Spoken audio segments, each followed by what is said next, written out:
Chintamani tomato ತೋಟದಲ್ಲಿ ಗಾಂಜಾ ಬೆಳೆದಿದ್ದ ಆರೋಪಿ ಬಂಧನ.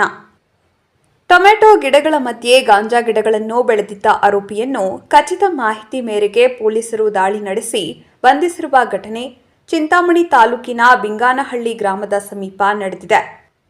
ಆರೋಪಿಯನ್ನು ಗ್ರಾಮದ ಶ್ರೀನಿವಾಸ ಅಲಿಯಾಸ್ ಸೀನಪ್ಪ ಎಂದು ತಿಳಿದುಬಂದಿದೆ.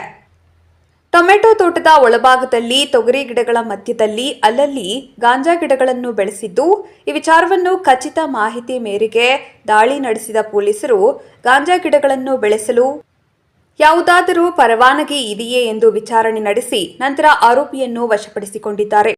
ಇನ್ನು ಆರೋಪಿ ಬೆಳೆಸಿರುವ 34 ಗಾಂಜಾ ಗಿಡಗಳನ್ನು ಒಟ್ಟು ತೂಕ 44 ಕೆಜಿ 12 ಗ್ರಾಂ ತೂಕವಿರುವ 17,64,800 ಮೌಲ್ಯದ ಗಾಂಜಾ ಗಿಡಗಳನ್ನು ವಶಪಡಿಸಿಕೊಳ್ಳಲಾಗಿದೆ.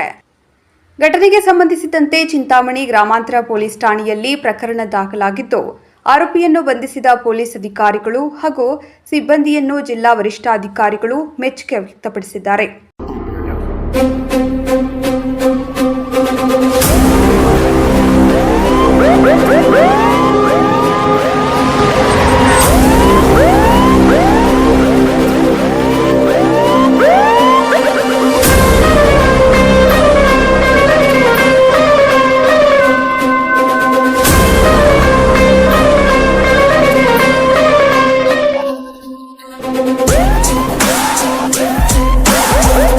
Good.